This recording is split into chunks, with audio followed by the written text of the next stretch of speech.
создать очередную бучу, как традиционное, в очередной раз повторю это слово, потому что мы в течение этой войны видим это постоянно, попытку украинской власти сорвать возможность любых договоренностей. То есть только Путин 4,5 часа беседует с представителем Дональда Трампа, как тут же что-то происходит. Но это трагедия, трагедия сегодняшнего дня. При этом каждый раз мне надо как-то в себе вызывать, искать какие-то эмоции, чтобы испытывать чувство сострадания к мирным жителям. Вот я говорил, что тут британский журналист, этот Пирс Морган, хочет взять у меня интервью. Ясно, что он хочет меня спросить по поводу ядерного удара по Лондону. Им, наверное, кажется это преувеличением. После того, что опубликовал Таймс, становится ясно, что войну против нас впрямую ведут. So, basically, in case anyone doesn't know, like, these are basically the Russian propagandists that are, like, credited by the Kremlin. So they're part of Russia Today. You guys know what Russia Today is? It's like the propaganda arm of the Kremlin.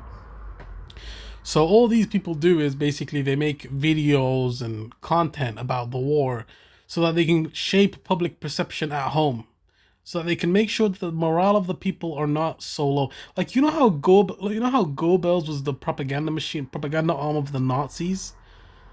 These are the propaganda arm of the fascist Russians. Now, Goebbels would always control the people by controlling how they think and controlling what they're exposed to, what information you're exposed to. You never really hear about the reality of the war in Russia. They're always going to play it off as they're winning, as they're doing so well, as they're doing amazing, they're winning the war. Like Kursk operation, remember what they were saying? They were saying, we shouldn't talk about this, we should ignore it, we should just stop talking about it. Like, you can actually see the way that they start panicking, like when they realize that they might not win this war. Британцы и американцы, скажем так, исходя из соображений нынешнего политического момента, администрации Байдена. Пока оставим такую администрацию Байдена и верные ему шавки Пентагона. И когда сейчас какой-то очередной немецкий, финский и прочий бессмысленный политик заявляет, мы хотим послать четкий и ясный сигнал России, вы не понимаете главного, вам послан четкий и ясный сигнал. Мы вас видим насквозь. Ваша коалиция миротворцев, которые не миротворцы, а по сути интервенты, будет уничтожена. И вам необходимо понять, что будут уничтожены не только передовые части, которые вы планируете высадить на территории Украины. Но так как мы это не можем воспринять иначе, чем прямое участие ваших стран в боевых действиях против нашей страны, то в соответствии с тем, что сказал наш президент, вы столкнетесь с такими... Hold on a second there. They're so, like, perturbed that, like, and anxious and just retarded that they're saying that it's against their country. So if you send weapons and if you send troops to Ukraine, they would consider that a casus belli for a declaration of war on the West. Why? Because they consider Ukraine Russia, dude. I mean, it's interesting how the mind of a Russian works, right? Like, it's interesting. It's interesting to think about. Последствиями, которых в своей жизни еще никогда не видели. И все ваши завывания вам не помогут. Будущее новое правительство Германии представило свое коалиционное соглашение. 144-страничный документ. Это кошмар безопасности и геополитики. Правительство Германии хочет серьезно заняться вопросом трибунала. Президент России должен быть судим специальным трибуналом из-за конфликтов на Украине. Все понятно. Желаете отмыться? Желаете сделать вид, что Нюрнбергский трибунал это так? Нет, скоты. У вас это никогда не получится. Я просто хочу, чтобы Британия, Германия, четко понимали, Франция, особенно Британия, Франция, Прибалтийские Эмираты и какая-то шестая страна, которая молчит. Ваша судьба будет печальна. Вы навлекли на себя то, что последует. И не надо вам будет потом удивляться. Прошу. Спасибо. Превратят... Now this is Margarita Simonyan. She's the head of Russia Today. Ли они произошедшее в Сумах в новую Бучу, как ты справедливо сказал, или они превратят в новую Бучу какое-то иное событие? Мало ли бывает прилетов, мало ли чего вообще бывает на войне. Они будут пытаться сделать новую Бучу постоянно, каждый день. Они будут пытаться что-то... In case any of you guys don't know what Bucha is, basically when the Russians attacked on February 24th, 2022, they were very close to Kiev, and once they were pushed out of those regions like Chernihiv and Bucha, that's basically a town near Kiev, they massacred some civilians there, and there was a lot of war crimes over there, and they killed a lot of people that were basically civilians.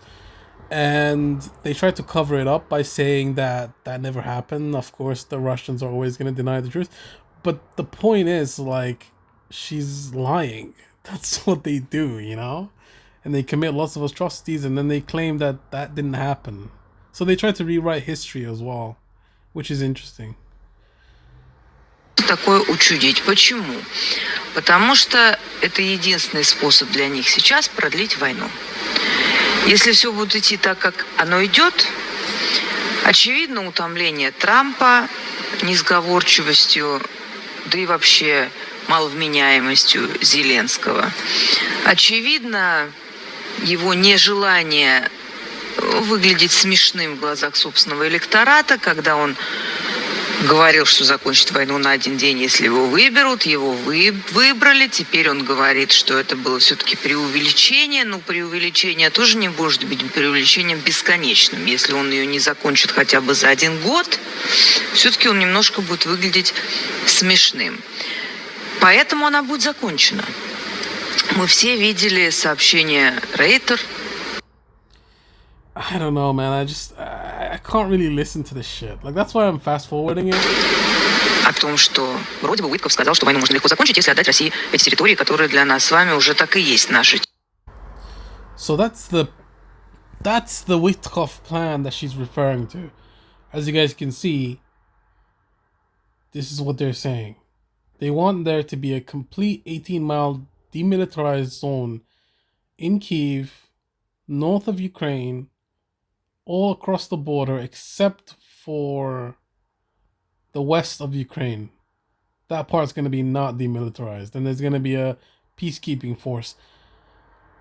Wow, that's basically capitulation, right? Because you're saying that we're going to do what you wanted us to do. Remember what Putin said at the beginning of the war? He said that the goal is to denazify and demilitarize Ukraine. So he's going to get what he wants, according to Steve Witkoff. Now let's look at this article real quick. Yeah, it's a bit like when Germany lost the war. There was a Russian zone, a French zone, and a British zone, and a US zone. Yeah, exactly. It's exactly the same as when Germany capitulated to the West and the Allies and to Russia, the Soviet Union. Wow.